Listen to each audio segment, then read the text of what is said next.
स्त्रोतेणालमहं प्रवच्मि न मृषा देवाभिरिञ्चादया स्तुत्यानां गणना प्रसङ्गसमहे त्वामग्रगण्यं विदुः महात्म्याग्रे विचारण प्रकरणे धानातो सस्तोमेवद दूतास् त्वां विदुरुत्तमोत्तम फलम् शंभो भवसेवकः। तो यहाँ पर कहते हैं हे शंभो, हे भोलेनाथ, हैं क्या होते हैं, हे सुख को देने वाले भोलेनाथ शंभो। कहते हैं स्तोत्रेण अलम हम प्रवचमी। अब ज्यादा अब स्तुति आपकी है ना, स्तुति करने में अब मैं व्रत हो रहा हूँ, अलम होगा पर्याप्त है। अर्थात जो स्तुति की ना, आप ही सबसे श्रेष्ठ हैं। क्या है? क्योंकि सब में लास्ट में जाकर के जो किसमें लीन हो जाते, ब्रह्म में लीन हो जाते हैं। अब ब्रह्म में आप हैं, एक ब्रह्म में आप होने के कारण सबसे श्रेष्ठ आप हैं। शिव रूप जो पर ब्रह्म है उसमें सकल देवता जितने भी देवता हैं, है ना, देवता स्त्रोत के, उन देवताओं के स्त्रोत के मध्य में, देवता स्त्रोतों के ये देवता स्तुति के योग्य हैं, उनके मध्य में पर ब्रह्म ही सबसे श्रेष्ठ है। तद अधिक महात्यम च प्रतिपादित। जो जितने भी देवताओं की स्तुति करते हैं ना भक्त है, हर भक्त अपने अपने इष्ट की स्तुति करता है, तो उनके मध्य में कौन है, तो परब्रह्म परमात्मा शिव ही स्तुति के योग्य है, उसी में पर्यवसान करते हैं।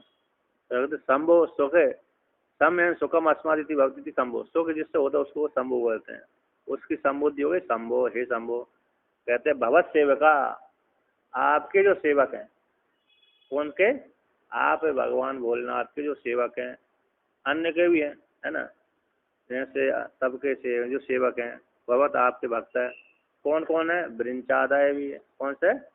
ब्रिंचादय है, ब्रिंची है ना, ब्रह्मा जी है, विष्णु भगवान है, अन्य देवी देवता है, शिव जी के भक्त है ना। हरे देवी देवताओं ने शिव जी की स्तुति करी है, पूजा करी है। तो आपके जो भगवत सेवक, आपके जो सेवक हैं ब्रिंचादि हैं। और कैसे हैं?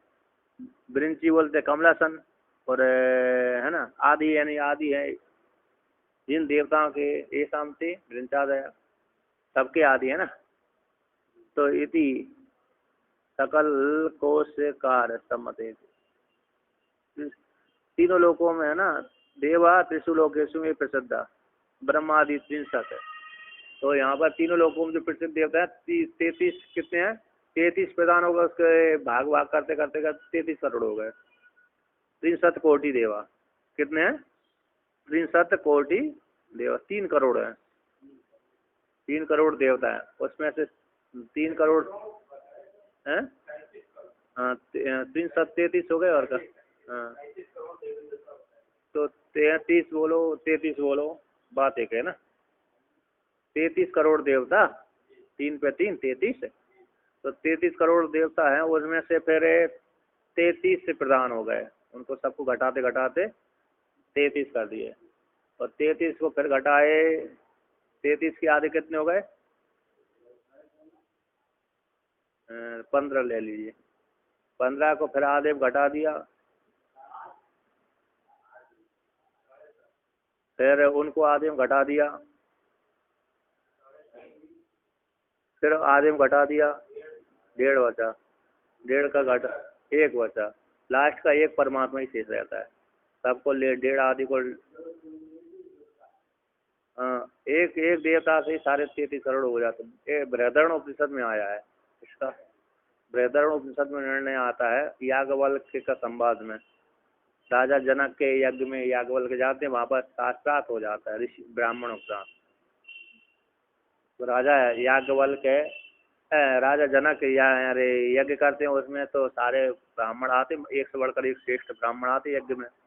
तो उसने सोची इनमें से कौन सा ब्राह्मण सबसे ब्रह्म ज्ञानी श्रेष्ठ है, चलो परीक्षण ही कर लेते हैं, देख लेते हैं ना, और उसी को जान परीक्षा कर लेता हूँ, जान लेता हूँ। एक तो देखा ये भी बड़ा प्रकांड विद्वान है, ये भी गुरुकुल चलाते हैं, ये भी गुरुकुल चलाते हैं, ये भी गुरुकुल चलाते हैं, बड़े बड़े, किसी के यहाँ 10,000 शिष्य हैं, किसी के यहाँ 15,000 शिष्य हैं, किसी के यहाँ 1,000 शिष्य हैं। विद्यालय चलाने वाले बड़े बड़े ऋषि हैं, बड़े बड़े यज्ञ हैं, बड़े अरे व्याकरण में धुरंधर हैं, स्मृति कर्म में धुरंधर है, अन्य में धुरंधर है। अब कैसे इनका परिचय सीधा आप ब्रह्म ज्ञानी है ऐसे कैसे पूछूं इनको, हैं? तो उसने क्या, उन्होंने निर्णय किया कि इस प्रकार से पूछा जाए, इनका परीक्षा किया जाए। उसने राजा जनक ने 1000 गायों को, जवान जवान गायों को गौशाला बाड़ा में रख लिया। एक बाड़ा में रोक करके गायों को एक बाड़े में रख दिया, गो का स्थान में रख दिया। और उनमें सोने के सीढ़ में उनकी गायों के सींग जो थे उन सोने से मर दिया, और उनके खुरों को भी सोने से मरवा दिया। इसके बचा सभा में घोषित कर दिया, जो ब्रह्म ज्ञानी हो वो इस धन को ले जाए। गौरूप धन को जो ब्रह्म ज्ञानी हो वो गौरूप इस धन को ले जाए। ब्रह्म ज्ञानी के लिए धन है। अब राजा ने सभा में बोल दिए 1000। अन्य गाय तो उसकी जंगल में चरने चली गई, और जो शास्त्रार्थ के माध्यम 1000 का। अब ब्राह्मणों के सभा में सारे ब्राह्मण बैठे थे, सभा में बोल दिया जो ब्रह्म ज्ञानी हो ले जाए। अब कौन कहे कि मैं ब्रह्म ज्ञानी हूँ? मैं कहूँ कि ब्रह्म ज्ञानी हूँ, तो जो मैं कहता हूँ मैं ब्रह्म ज्ञानी हूँ, तो वो ब्रह्म ज्ञानी हो नहीं सकता। आपने कह दिया तो मैं ब्रह्म ज्ञानी हूँ, मैं लेके जाऊंगा, तो आप कहते तो परिच्छिन्न आए, क्योंकि ब्रह्म निर्गुण निराकार है ना।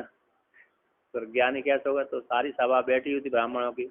अब उसने तो प्रयोग कर दिया राजा जनक ने। तो अब देखा कोई ब्राह्मण ही नहीं बोल पाया, यद्यपि ब्राह्मण ब्रह्म ज्ञानी थे, लेकिन नहीं बोल पाए। क्यों नहीं बोल पाए? यदि कहते हैं तो फिर परिच्छिन्न होते हैं, और निर्गुण है, निराकार है, किस प्रकार से बदला है वर्णन किया जाए। तो याज्ञवल्क्य ने देखा कि ये यदि कोई नहीं बोला तो सारे ब्राह्मणों की बदनामी हो जाएगी, हैं? राजा कहेगा ये तो नाम मात्र के ब्राह्मण है, ये तो नाम मात्र के, कुछ आता मात्र नहीं है ना। तो याज्ञवल्क्य ने युक्ति लगा दी। उसने कहा अपने शिष्य हे शाम सर्वा, साम वेद को पढ़ता होगा वो, अपने शिष्य हे शाम सर्वा, अपने आश्रम में विद्यार्थी रहते हैं, विद्यार्थियों के लिए दूध की आवश्यकता होती है। इन गायों को ले चलो, सारी गायों को खोल करके अपने आश्रम में ले चलो। और जैसे ही बोला तो दूसरे ब्राह्मण चढ़ गए। ऐसे ब्राह्मणों के धन को आप कैसे कब्जे में कर रहे हो? जब तक आप ब्राह्मणों का धन है, तो ब्राह्मण सबसे श्रेष्ठ हो उसका धन है, ब्राह्मणों को धन है, आप अकेले इसका उपभोग क्यों कर रहे हो? याज्ञवल्क्य ने कहा भाई मैं तो इसलिए ले जा रहा हूँ, मेरे गुरुकुल चलाता हूँ, और दूध की आवश्यकता है। ब्रह्म छोटे छोटे बटुक रहते हैं, अब कहाँ तक किसके घर में दूध मांगने जाएं? इसलिए राजा ने अब दे दिया, तो राजाओं के माध्यम से मैं ले जाता हूँ, तो वहाँ पर विद्यार्थी दूध पियेंगे, सेवा करेंगे, पढ़ेंगे, अध्ययन करेंगे, इसलिए ले जा रहा हूँ। मेरे को मैं ब्रह्म ज्ञानी हूँ, इस उद्देश्य से नहीं ले जा रहा, मेरे को आवश्यकता इसी उद्देश्य से ले जा रहा हूँ। उन्होंने कहा जब तक तुम शास्त्र नहीं करोगे तब तक नहीं ले सकते। उन्होंने कहा तुम पूछ लीजिए, जो तुम्हारी इच्छा हो, संशय हो, मेरे से पूछ लीजिए। तो फिर उन्होंने पूछना चालू किया एक एक ब्राह्मण ने। फिर उस कर्मकांड से पूछा तो कर्मकांड का उत्तर दे दिया, उपासना कांड का पूछा, उपासना का दे दिया, फिर देवता का निर्णय पूछा, उसका उत्तर दे दिया, फिर अरे सगुण निर्गुण ब्रह्म का पूछा, अंतर्यामी पूछा, उसको दे दिया, फिर लास्ट में जाकर निर्गुण निराकार में लीन कर दिया। तो उसमें से वो भयंकर शास्त्र चला था। उसमें एक कन्या भी साथ में गई थी, और कन्या ऐसी थी, वो कुंवारी थी कन्या, लेकिन वो अन्य ब्राह्मणों से ज्यादा सबसे श्रेष्ठ निकल गई। जितने भी ब्राह्मण थे उनके मध्य में वो सबसे श्रेष्ठ वो निकली। उससे याज्ञवल्क्य से तो कनिष्ठ रही, लेकिन अन्य ब्राह्मणों से सबसे श्रेष्ठ निकल गई। जबकि वो ब्राह्मण तो कब से अरे पढ़ा रहे थे, बहुत पहले से। और ये तो बालिक कुंवारी थी, तो अरे उसको तो कम ज्ञान होना चाहिए ना। कुंवारी उसकी 10-20 साल 50 साल 100 साल पति के साथ रहती अरे पढ़ती या सुनती अनुभव आता, लेकिन वो कुंवारी में विदुषी निकले। गार्गी नाम था उसका। तो उसमें लास्ट में उसी ने शास्त्रार्थ किया था, लास्ट का शास्त्रार्थ। सारे ब्राह्मण जो कर्मकांडी तो हट गए, हारते आते उसने अंतर्यामी को ले गए। अंतर्यामी के बाद फिर उसने कहा अंतर्यामी निर्गुण में से ही निर्गुण के विषय में उसने पूछा। उसने तर्क के माध्यम से पूछा, इससे श्रेष्ठ कौन है, इससे श्रेष्ठ कौन है, इससे श्रेष्ठ कौन है। जैसे उसने कहा पृथ्वी श्रेष्ठ जल है, जल से श्रेष्ठ कौन है, अरे जल से अग्नि श्रेष्ठ है, अग्नि से कौन है, और अरे वायु, वायु से कौन है, आकाश, आकाश से कौन श्रेष्ठ है, अक्षर, अक्षर से श्रेष्ठ कौन है। तो उसने वहां पर टोक दिया। तर्क के माध्यम से नहीं बोला जाता है। ब्राह्मणों की आज्ञा लो, सबसे अनुमति लो, तब मैं ब्राह्मण रीति से पूछिए। किसने, शरणागत रीति से पूछिए। तर्क के माध्यम से ब्रह्म नहीं जाना जाता। हाँ, शरणा अनुमति लेकर के तर्क और श्रद्धा से उक्त होकर के पूछो। तो इस प्रकार फिर उसने श्रद्धा से उक्त होकर ब्राह्मणों आज्ञा लेकर के लास्ट में 2 प्रश्न पूछे। 2 प्रश्न को उन्होंने उत्तर दे दिया। उत्तर दे दी पर उसने घोषणा कर दी। क्या कर दिया, घोषणा। ये याज्ञवल्क्य हैं, इनको साथ साथ में कोई नहीं हरा सकता, ये ब्रह्म ज्ञानी है, इनको अब साथ साथ में जो हराएगा तो हार ही जाएगा। सर्टिफिकेट दे दिया कि अब ये मेरे प्रश्नों को इन्होंने उत्तर दे दिया तो इनको कोई साथ साथ में नहीं हरा सकता। उन्होंने उत्तर दे दिया। बाद में सारे ब्राह्मण अरे तो बाद में एक और लास्ट में एक और ब्राह्मण आया। उसने पूछा तो उसकी तो तर्क के ज्यादा पूछा तो उसमें उसकी मृत्यु हो गई थी। श्राप के माध्यम से मृत्यु कर दी थी। तो अब देखो वहां पर एक किसमें आ गई थी, कोटि है ना, 33 करोड़ देवता को लेकर के उसमें निर्णय किया था एक देवता सबसे श्रेष्ठ है। अब आगे कहते हैं तो कर्ता जो है, तो ऐसे जो ब्रह्मा आदि देवता जिसकी स्तुति करते हैं, ऐसे उनके जो भक्त है ना, भक्त जो करता है वो ब्रह्मा आदि हर भक्त अपने अपने इष्ट देवता की स्तुति करता है। तो यहाँ पर कहते हैं स्तुत्या नाम, तो यहाँ पर कहते हैं स्तुत्या नाम गणना प्रसंग समय। स्तुत्या नाम गणना प्रसंग, स्तुति करने, स्तुति के योग्य, स्तुति जो होते हैं ना, स्तुति करने वाले व्यक्ति, वो स्तुति करने वाले व्यक्ति स्तुति करते हैं। कौन करते हैं, वो साधक करते हैं। तो स्तुति के योग्य कौन है, ऐसे तेसा है ना, उन स्तुति के योग्य जो स्तुति करने योग्य हैं, स्तुति के योग्य हैं, ऐसे देवता कौन है। तो कहते हैं ये देवता श्रेष्ठ है, ये देवता श्रेष्ठ, ये भी इसकी भी स्तुति की जाती है। तो उनके मध्य में कौन, तो कहते हैं स्तुति के योग्य जो देवता उनका गणना के प्रसंग समय में, गिनती के समय, श्रेष्ठत्व के गिनती के समय में गणना संख्या उसकी है ना, तो कहते हैं गणना प्रसंग है ना, गणना संख्या सत्य उसकी प्रसंग चर्चा उस समय में, स्त्रोत्र के योग्य देवता विचारण समय। मतलब ये देवता सबसे स्तुति के योग्य है। ये देवता कौन है, सबसे स्तुति के योग्य है। इस प्रकार से वहां पर कौन निर्णय करते कहते ताम अग्रगण्यम गणितुम शक्यतुम योग्य गणित अग्र, आपका ही गणना करते हैं। देव स्तुति के वो जो भक्त होते हैं, वे सारे देवताओं के भक्त होते हैं। वो भक्त जब स्तुति करते हैं, उनका जब निर्णय करते हैं स्तुति करने वाले योग्य उन देवताओं के मध्य में गणना के प्रसंग समय में त्वाम आप परमात्मा को अग्रगण्यम विदु, क्या करते हैं, आप परमात्मा को ही गणित में संख्या करने के लिए योग्य, गण्य, अग्र, गणना के प्रारंभ करने में आप तो हम ही सबसे आगे निकल जाते हैं। तीनों लोकों में आप ही सबके आदि मध्य अंत भी हैं और सबके आदि हैं, सबसे श्रेष्ठ है, गणना की योग्य है, स्तुति की योग्य है। आपसे बढ़कर कोई दूसरे स्तुति के योग्य नहीं है। सादृश्य विदु जानते, उस प्रकार से वो आपके जो भक्त हैं इस प्रकार से जानते हैं कि आप ही सबसे श्रेष्ठ स्तुति के योग्य हैं। अन्य देवी देवता तो स्तुति के योग्य हैं, किंतु सबसे श्रेष्ठ आप ही हैं। जैसे लोक में उदाहरण मिलता ही है। आप भृगु ऋषि जब ऋषियों के साथ साथ हुआ, ऋषियों ने कहा ब्रह्मा जी को भी स्तुति करते हैं हम, वो भी कहते ब्रह्म है। जब झगड़ा हो जाता है ऋषियों में, मुनियों, अरे देवता देवताओं में, कभी ब्रह्मा जी के पास निर्णय करने जाना पड़ती है और कभी कभी विष्णु भगवान के साथ निर्णय करने जाना पड़ती है। जब ब्रह्मा जी के पास में जाते हैं ब्रह्मा विष्णु, ब्रह्मा जी के पास में जाते शिव जी और विष्णु भगवान, तब देखते हैं ब्रह्मा जी को प्रणाम करते हैं और ब्रह्मा जी आशीर्वाद देते रहते हैं। देते नहीं देते। जब विष्णु भगवान और ब्रह्मा जी शिव जी के पास में जाते हैं, तब शिव जी भगवान ऊपर आसन पे बैठ जाते हैं और आशीर्वाद देते रहते हैं ब्रह्मा और विष्णु को। जब विष्णु भगवान के पास में ब्रह्मा जी और शिव जी जाते हैं, तो विष्णु भगवान आशीर्वाद देते हैं और ब्रह्मा विष्णु नीचे खड़े हाथ जोड़कर खड़े रहते हैं। ब्रह्मा और शिव जी खड़े रहते हैं। अब ऋषियों के मन में शंका होगा कि इसमें इन तीनों में कौन श्रेष्ठ है, जिसकी हमें एक निर्णय किया, पूजा करें, मोहर लगाते हैं ना। अरे जब जिसके पास में जाते हैं वही आशीर्वाद देते, तो दोनों हाथ जोड़कर खड़े रहते हैं, खड़े रहते हैं नहीं, खड़े रहते हैं। ब्रह्मा जी के लोक में जाएंगे तो विष्णु भगवान शिव जी हाथ जोड़कर खड़े रहते हैं। विष्णु लोक में गए शिव जी, विष्णु लोक में गए तो ब्रह्मा जी और शिव जी हाथ जोड़कर खड़े रहते हैं। शिवलोक में गए तो अरे विष्णु भगवान और ब्रह्मा जी हाथ जोड़ करके नीचे खड़े रहते हैं। अब ऋषियों को शंका हो गई इन तीनों के मध्य में कौन श्रेष्ठ है, तो निर्णय किया जाना चाहिए जिसकी पूजा आगे करना चाहिए। तो उन्होंने कहा ठीक है, हम सारे ऋषि ब्रह्मा जी से उत्पन्न तो हुए हैं, अब कौन निर्णय करे। एक मुखिया को चुन लिया उन्होंने। तो किसको चुन लिया? भृगु ऋषि को चुन लिया। भृगु ऋषि यद्यपि ब्रह्मा जी के मानस पुत्र है,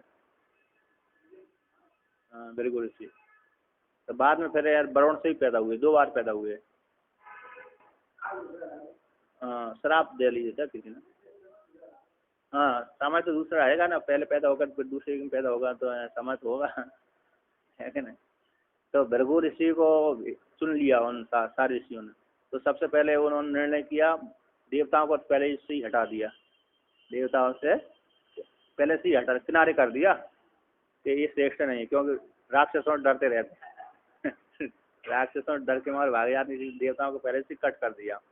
अब सबसे पहले भृगु ऋषि ब्रह्मा जी के पास में गए, अपने पिताजी को दर्शन करने गए। तो पिताजी को पास में गए तो पिताजी ने देखा, ब्रह्मा जी ने देखा, पितामह ब्रह्मा ने, तो मेरा पुत्र आया, आइए आइए स्वागत किया। तो ब्रह्मा जी को अपने पिता को प्रणाम ही नहीं किया भृगु ऋषि ने।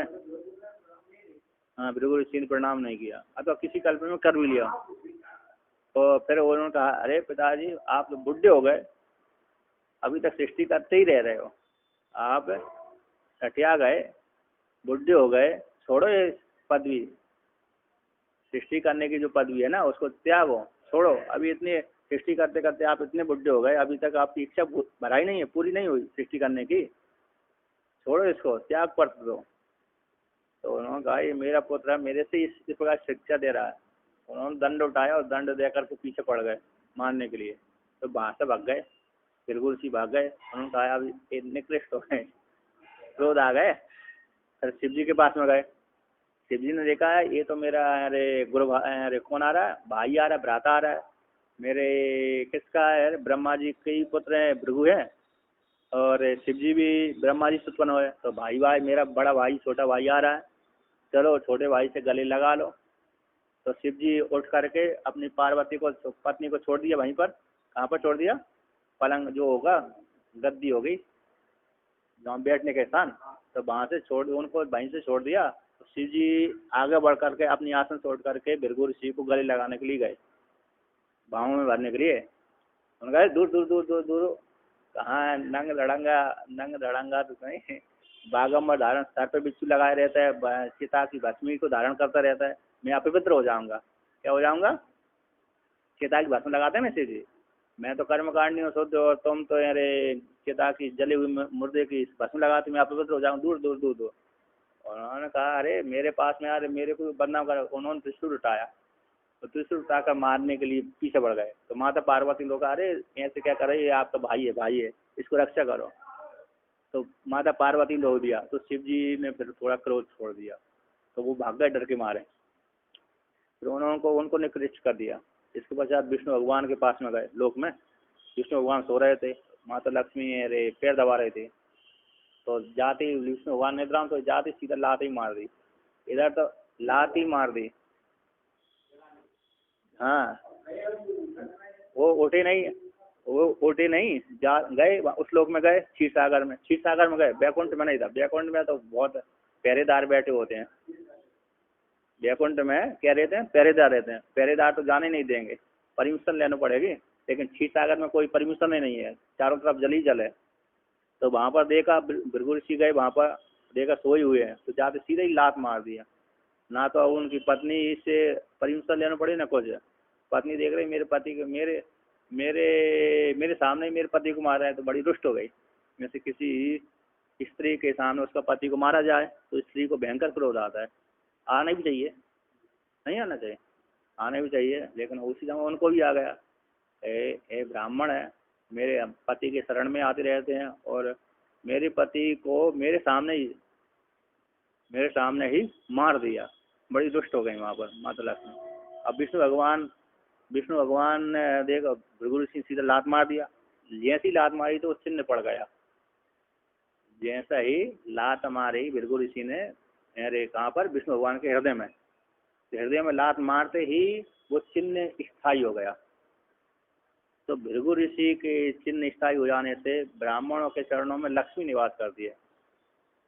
लक्ष्मी निवास करती, तो लक्ष्मी का स्थायी निवास श्री विष्णु भगवान के हृदय में विराजमान हो गए। पहले लक्ष्मी चंचल थी, चलती रहती थी, इधर उधर घूमती रहती थी। जब भृगु ऋषि ने लात मार दिया हृदय में विष्णु भगवान के, तो लक्ष्मी का स्थायी निवास वहां पर हो गया, स्थायी निवास हो गया। अतः विष्णु भगवान को हृदय छोड़कर तो नहीं जाती है ना, स्थायी हो गया। तो बर्बाद में देखा विष्णु भगवान ने उठकर देखा, अरे गुरु जी आप आए, मेरे को ध्यान ही नहीं रहा, मैं निद्रा आ गई थी। आपने मेरे हृदय में लात मारी, बहुत ही अच्छा रहा। मेरे हृदय में लात मारी, बहुत ही अच्छा रहा। दुष्टों को दंड जरूर देना चाहिए। मैं दुष्ट हूँ, आप ब्राह्मण श्रेष्ठ ब्राह्मण आए, मेरे को मालूम नहीं पड़ा, आपने ठीक मेरे को दंडित किया, शिक्षा दी। ऐसे ही कर्म करना चाहिए। और आओ मैं आपके पैरों को सहला देता हूँ, क्योंकि मेरा हृदय बहुत कठोर है और आपके चरण इतने कोमल हैं कि आपको कष्ट हो गया होगा। मेरे शेष नाग की सैया पे बैठिए, मैं आपके पैरों को क्या करता हूँ, दबाता हूँ। तो वहाँ पर विष्णु भगवान ने दबाए, पैर भी दबाए उन्होंने, तो उनको शेष सैया पे बिठाया और विष्णु भगवान शेष सैया पे बिठाकर विष्णु भगवान नीचे बैठे और उनके चरण पकारे, हाथ पैर दबाए। लक्ष्मी जी उदास होकर के देखा ही नहीं थी।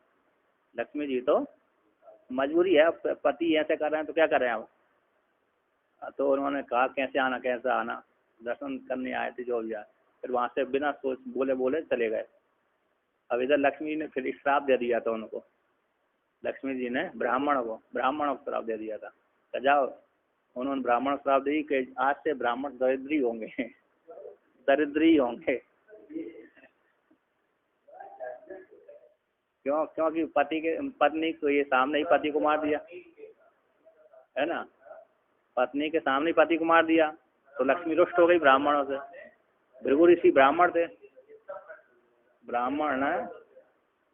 भृगु ऋषि ब्राह्मण थे। तो उन्होंने भगवान भोलेनाथ को, अरे भगवान ने विष्णु के छाती पर लात मार दिया। तो पति के प्रति सहन नहीं कर पाई अपमान को, इसी श्राप दे दिया, मैं ब्राह्मणों के पास ज्यादा नहीं रहूंगी। भृगु ऋषि ने कहा हमको आपकी जरूरत नहीं है, हम ऐसे एक ग्रंथ की रचना करेंगे, तुम पीछे पीछे दौड़ी आओगी। आपको मांगने की जरूरत नहीं है हमको, तुम नहीं, हम ब्राह्मण के पास नहीं जा हैं। नहीं, उसने भृगु ऋषि ने कहा हमको आपकी जरूरत ही नहीं है, आप हमारे पास प्रसन्न हो चाहे ना हो, मैं एक ऐसे ग्रंथ की रचना करूंगा, आप दौड़ी दौड़ी आओगी। उन्होंने कहा। फिर बाद में उन्होंने ज्योतिष की रचना कर दिया। अब ज्योतिष जो व्यक्ति दिखाने जाता है, लक्ष्मी तो देना पड़ेगी। बिना लक्ष्मी के ज्योतिष नहीं देखेगा, पंडित भी नहीं देखेगा और देखना भी नहीं चाहिए। बिना दक्षिणा के दिखाना भी नहीं चाहिए, है ना। इसलिए उन्होंने कहा तुम मेरे से ब्राह्मण से रुष्ट हो रही हो, तो ब्राह्मणों के पीछे घूमोगी आप भी, मैं एक ऐसे ग्रंथ की रचना कर देता हूँ। तो उन्होंने रचना कर दिया, ज्योतिष की रचना कर दी। तो ज्योतिष की रचना करते व्यक्ति जो जाएगा जिस ब्राह्मण के पास ज्योतिष दिखाने के लिए, कुंडली बनवाने के लिए, तो दक्षिणा तो जरूर देना ही पड़ेगी। नहीं देता है तो फिर उसकी बेईमानी है, आदि है जो भी है, तो लेकिन देना चाहिए। तो निर्णय क्या हुआ, वहां पर विष्णु भगवान सबसे श्रेष्ठ है ना। निर्णय कर दिया भृगु ऋषि ने कि सारे ऋषियों के मध्य में आकर के विष्णु भगवान ने, उनका ब्रह्मा जी तो पीछे पड़ गए, रुद्र भगवान भी क्रोधित हो गए थे थोड़े, मेरे पीछे मारने को पड़े। तो विष्णु भगवान को मैंने लात मार दिया तो भी रुष्ट नहीं हुए, इसलिए विष्णु भगवान पूजनीय है। वहां पर निर्णय कर दिया। अब यहाँ पर कहते हैं कि आपके जो भक्त हैं सारे स्तुति करते हैं, उनके मध्य में आप ही सबसे स्तुति करने के योग्य, देवताओं के मध्य में आप ही सबसे अग्रगण्य जाने जाते हैं, ऐसा वो मानते हैं आपके भक्त कि आप ही भगवान भोलेनाथ सबसे योग्य है, श्रेष्ठ है, स्तुति के योग्य है, प्रार्थना का, है ना। क्यों यहाँ पर कहते हैं महात्म में, यहाँ पर वर्णन करती है ना महात्म में, आपको जानते हैं स्तुति मतलब स्तुति के योग्य सबसे श्रेष्ठ, सारे देवताओं के मध्य में सारे देवता स्तुति के योग्य होते हैं, लेकिन उनके मध्य में आप सबसे श्रेष्ठ होते, तम अपोगत, सारे देवताओं के मध्य में श्रेष्ठ आप है, योग्य हैं, कहलाते हैं। अब कहते हैं दूसरे में कहते हैं महात्यम अग्र विचारण प्रकरण। अब महात्म में सबसे श्रेष्ठ महिमा वाले कौन है? महिमा किसकी गाई जाती है सबसे ज्यादा? उनके मध्य। अब आपके भक्त निर्णय करते हैं, सारे भक्त बैठ जाते हैं, उसमें निर्णय करते हैं। ऋषि बैठ गए थे, तो किसकी महिमा सबसे श्रेष्ठ है? तो उसके गणना करने के समय में आपकी महिमा सबसे श्रेष्ठ है। कहते हैं महात्म में, महात्म महान आत्मा, महात्म कर महान आत्मा जिसकी है उसको बोलते हैं महात्म में। महान आत्मा बुद्धि ये सब जिसकी है उसकी महान आत्मा तत्व। सृष्टि स्थिति संगार में सामर्थ्य। महान आत्मा कौन है? महात्म मतलब सृष्टि करने में समर्थ हो, सृष्टि के बाद स्थिति इन पालन करने में समर्थ हो, और संगार करने में जो समर्थ हो। क्योंकि शिव जी सृष्टि करते हैं, पालन भी करते, संगार करते हैं। ब्रह्मा बनकर सृष्टि करते हैं, विष्णु बनकर पालन करते हैं, शिव बनकर संगार करते हैं। अथवा ब्रह्मा जी को सृष्टि करने के लिए दे दिया, विष्णु भगवान को पालन करने के लिए दे दिया, बाद में शिव जी संगार करते हैं। तो ब्रह्मा जी को सृष्टि करने के बाद जब संगार करते हैं तो ब्रह्मा जी विष्णु लीन हो जाते हैं, विष्णु भगवान शिव जी में लीन होते हैं। लास्ट में कौन बचते हैं? शिव ही बचते हैं। इसलिए शिव सबसे श्रेष्ठ कहलाते हैं। ओमकार की जब साधना करता है ना व्यक्ति, ओमकार की साधना से जब इसी प्रकार से चिंतन किया जाता है, पहले ओम आया, पहले ब्रह्म आया, ब्रह्म ने माया स्वीकार किया तो ओम निकला। ओम अंतर्यामी परमात्मा है, और ओमकार से, ओम का रूप ईश्वर है, ओम का रूप ईश्वर है। उससे ओमकार रूप ईश्वर से हिरण्यगर्भ रूप ओमकार निकला, हिरण्यगर्भ निकला।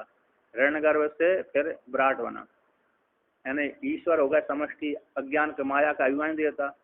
उसने फिर पंचभूतों का निर्माण किया तो हिरण्यगर्भ बन गया, हमारा सूक्ष्म शरीर का अभिमान देता।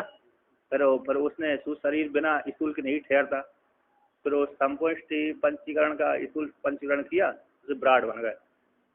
पंचभूतों का वो क्या किया? स्थूल पंचभूतों का पंचीकरण किया, तो स्थूल पंचभूतों का इस पंचीकरण किया, तमो प्रधान पंचभूतों का पंचीकरण किया, तो इससे एक पृथ्वी आदि दिखने लगे। उसका सारे भूतों के विराट स्थूल भूतों के संपूर्ण स्थूल भूतों का अभिमान देवता विराट कहलाता है। हिरण्यगर्भ उस विराट के शरीर में सूक्ष्म शरीर प्रवेश कर गया। विराट के शरीर में हिरण्यगर्भ का जो सूक्ष्म शरीर था वो उसमें प्रवेश कर गया, और विराट फिर विराट बनकर के संपूर्ण जगत का सृजन उसने किया। तो विराट आकार कहलाता है, और विराट ब्रह्मा जी कहलाते हैं, है ना। और उकार है, ओमकार की आकार मात्रा ब्रह्म, ओमकार की आकार मात्रा ब्रह्मा, विराट, विश्व, जागृत अवस्था, और एक वेद है। इनमें आकार की मात्रा में आते हैं। उकार की मात्रा में सूक्ष्म शरीर हमारा हिरण्यगर्भ है, हमारे सूक्ष्म शरीर को तेज बोलते हैं, है ना। और स्वप्न अवस्था और हिरण्यगर्भ और एक वेद, एक वेद ले लिया, 3 हो गया, 2 हो गया ना। अब ओंकार की 2 मात्रा हो गई, तीसरी मात्रा कौन सी ले लिया? अरे सुसुप्ति अवस्था, प्राज्ञ, ईश्वर और शिव जी। फिर तीसरी ओंकार की मकार मात्रा हो गई। पहले में ब्रह्मा जी थे, दूसरे में उकार में विष्णु भगवान थे, तीसरे में शिव है, रुद्र है। अब ओमकार को आकार को उकार में मिला दिया तो ब्रह्मा विष्णु एक हो गया, आकार उकार एक हो गए, है ना। तो जागृत प्रपंच उकार रूप सूक्ष्म प्रपंच में लीन हो गया। अब फिर उकार को फिर मकार में मिला दिया तो जो स्वप्न प्रपंच था सूक्ष्म प्रपंच था मकार में रुद्र में जाकर लीन हो गया। अब रुद्र बचा तो रुद्र को किस में मिला दिया? निर्गुण आकार में लीन कर दिया। अब 4 वेद को 3 वेद में अंतर्भावित कर देते हैं, 4 वेद को 3, अथर्ववेद को 1 वेद में अंतर्भावित करते हैं। ऋचा है, ऋचा विशेष है, उसी में अंतर्भावित करके 1 वेद 2 वेद 3 वेद हो जाते। हाँ, उकार को मकार मिला दिया तो मकार उकार सब मिलकर के ओमकार बन गया। तो ओमकार ब्रह्म है। ओम ओम ओम सही, ओमकार सही। और ओमकार को समष्टि हो गया ब्रह्मा विष्णु महेश, अब ओमकार हो गया। अब ओमकार को ब्रह्म लीन कर दिया, किसमें कर दिया? ओमकार को ब्रह्म को कहाँ लीन कर दिया, हमारे हृदय में लीन कर दिया, और हम ही ब्रह्म, हम ही ब्रह्म, हमसे भिन्न कोई दूसरा ब्रह्म नहीं है। इसलिए आदि शंकराचार्य भगवान ने ब्रह्म सत्यम जगत मिथ्या जीव ब्रह्म भी ना पड़ा, ब्रह्म सत्य है, जगत मिथ्या है, जीव ही ब्रह्म है, दूसरा कोई ब्रह्म नहीं है।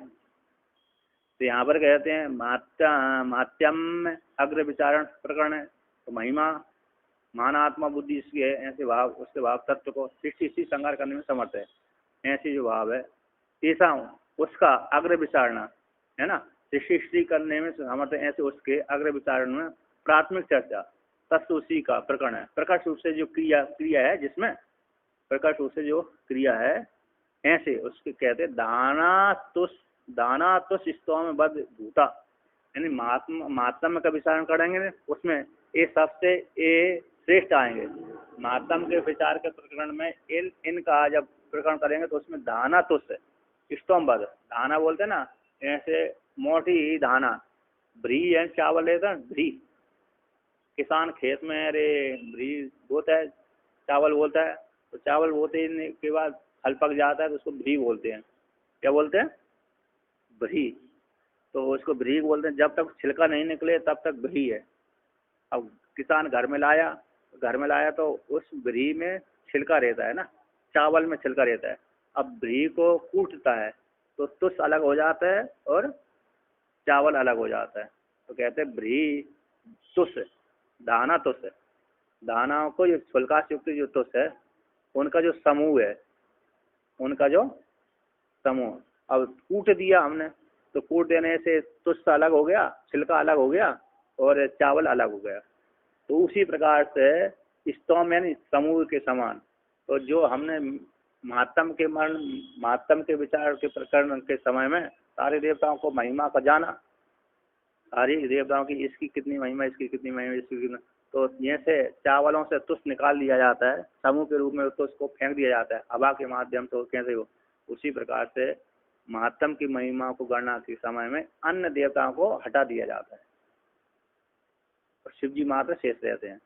निषेध शेषो जयता तशेषा। तो यहाँ पर कहते हैं उदाहरण जैसे धाना है क्षुद्र ब्रिया, धाना का जगत है क्षुद्र ब्रिया, तेसाम उनकी तुषा, उनका जो तुचा है, तुषों की क्या, ब्री की तुचा, चावलों की तुचा, दो एक तो जो उसमें से निकालते हैं, किसमें से, ब्री कूटती है ना तो तुष निकल जाती है, बाद में फिर कंपनी वाले तो और कूट निकाल देते हैं, गोरा कर देते हैं, काला होता है उसको गोरा बना देते हैं। तो कहते हैं तासा उनका दानाओं की क्षुद्र ब्रियों की जो तुष है, त्वचा है, उन त्वचाओं का जो समूह है, तेसा उन त्वचाओं का जो समूह है, यानी भूसा का जो समूह है उसके समान दूता यानी अलग कर दिए जाते हैं, जैसे चावल अलग कर दिए जाते हैं और तुष अलग कर दिए जाते हैं।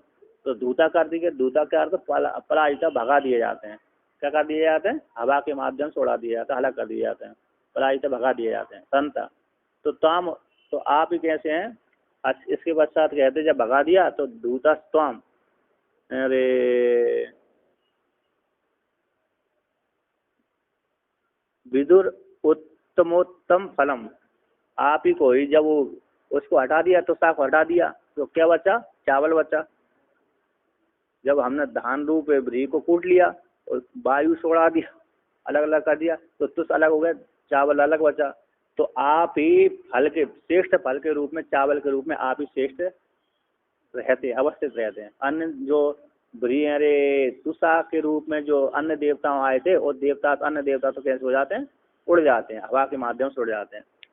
तो जैसे उदाहरण किया, जैसे दूता त्वाम उत्तमोत्तम फलम, आप परमात्मा को सर्वोत्तम अंत सार ब्री के समान, अंत सार ब्री के समान, जैसे तुषों के भीतर जो सार रूप से कौन सा रहता है, ब्री रहता है।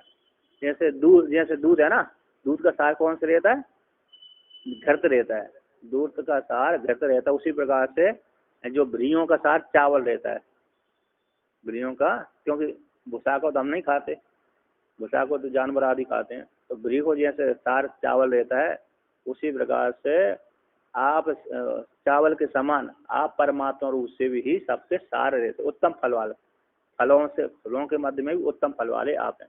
तो सर्वोत्तम अंतसार ब्री के समान विदु, आपको ऐसे आपके भक्त जानते हैं कि आप ही इस प्रकार से चावलों का घी का सार मुख्य चावल है, उसी प्रकार से आप भगवान भोलेनाथ महात्म्य के प्रसंग के प्रकरण में महिमा की गणना के समय में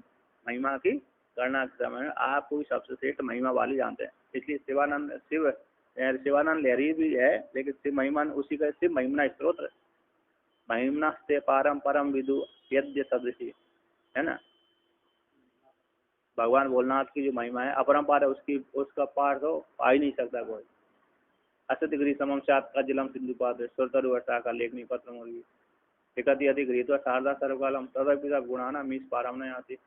अब माता सरस्वती तीनों कालों में लिखने बैठ जाए, इतनी बड़ी समुद्र के समान दवाई बना ले, समुद्र के समान सियाही बना ले, और फिर पृथ्वी को पत्र बना ले, भोजपत्र बना ले, कल्प वृक्ष को शाखा को लेखनी बना ले और लिखने बैठ जाए तीनों कालों, तब भी वो पार नहीं पा सकती। इतनी महिमा अपरंपार है। तो महिमा से पारम परम विदुषु यदि सदृशी, आपकी महिमा अपरंपार है, वो पार ही नहीं पा सकती। तो ऐसा आपकी महिमा अपरंपार है, ऐसे आपके भक्त इस प्रकार से आपको जानते हैं, इसीलिए आपकी उपासना करते हैं।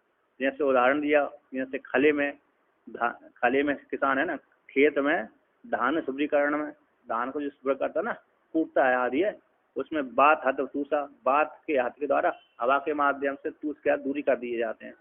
उसी प्रकार से तद्वत अन्य देवता आपसे भिन्न जो देवता है ना, महात्म विचारण काल में, महात्म के विचारण काल के समय में दूर हटा दिए जाते हैं। क्या कर दिए जाते हैं? दूर कर दिए जाते हैं। अब कहते हैं स्तोत्रेण अलम, स्तोत्रेण अलम, स्तोत्रेण अलम का अर्थ कर दिया स्त्रोत्र के द्वारा साध्य नास्ति, स्त्रोत्र के द्वारा साध्यम नास्ति अर्थ।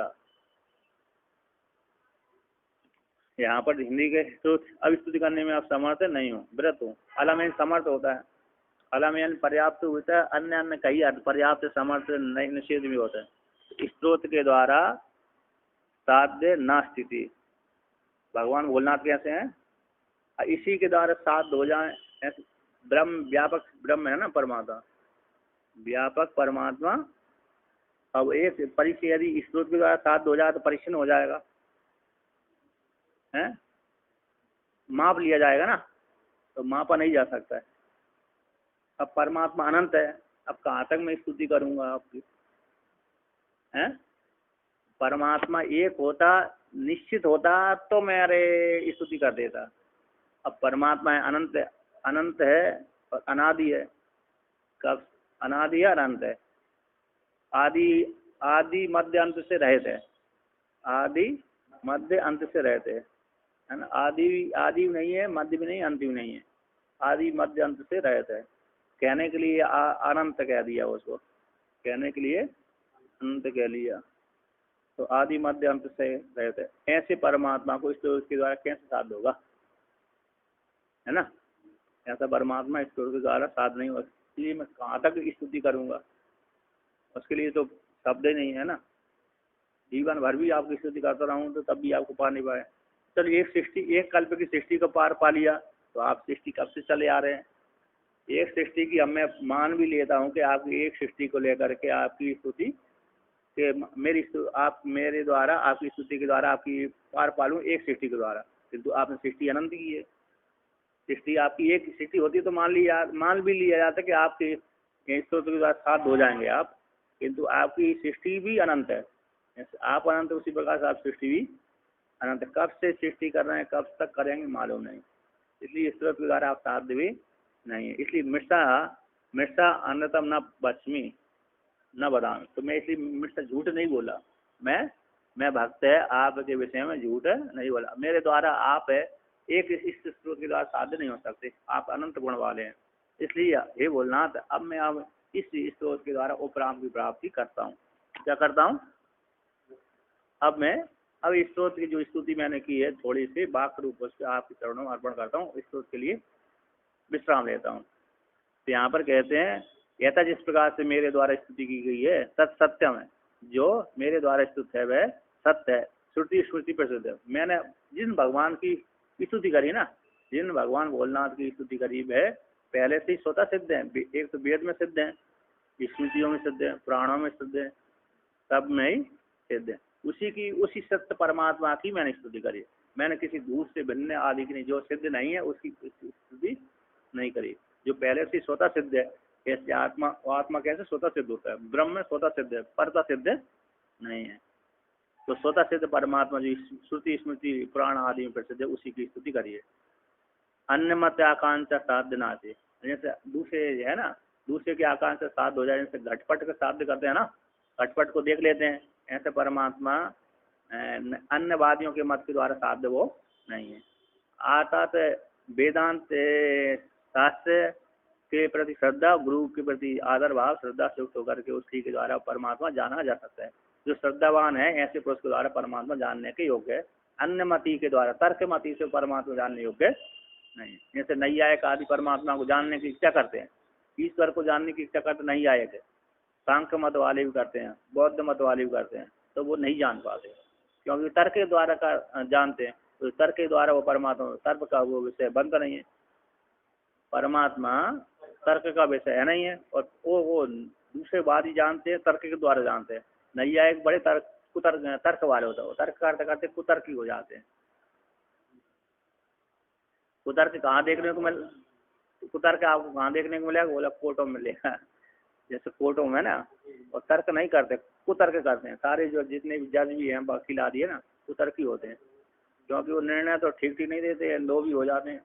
लोभ से जो निर्णय सुनाता है वो कभी भी निर्णय नहीं देता, सही नहीं देता, कुतर्की करने लगे। तो कुतर्क के द्वारा वह साध, अन्य मत आकांक्षा साध्य नहीं है। तो ऐसे वक्ता कविता है, ऐसे यहाँ पर टीकाकार कहते हैं, ऐसे अन्य मत की आकांक्षा के द्वारा प्राप्त नहीं है, ऐसे वक्ता का अभिप्राय है। गम्य मानव से सकल लोक सम्मत अयम अर्थ सिद्धांत है, साधारण सिद्धांत। इस साधुल विकृत चंद है। तो यहाँ पर कहते हैं, अब हे भोलनाथ, आप कैसे गुणों में सबसे श्रेष्ठ हैं, महात्म में भी सबसे आगे निकल जाते हैं। अन्य ब्रह्मा आदि जो देवता हैं वे आपके भक्त हैं, है ना। ब्रह्मा आदि देवता भी आपकी स्तुति आदि करते हैं, और अन्य जो भक्त ब्रह्मा आदि विष्णु की भी उपासना कर, देवताओं की उपासना कर, उनके मध्य में आप सबसे श्रेष्ठ हैं। अब मैं अपनी वाणी को क्या कर रहा हूँ, विराम दे रहा हूँ। आप इस स्तुति के मेरे स्त्रोत के द्वारा पर्याप्त नहीं हो सकते, है ना।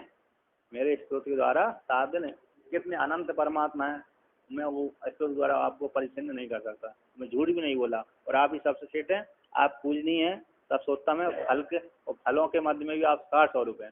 कैसे हैं?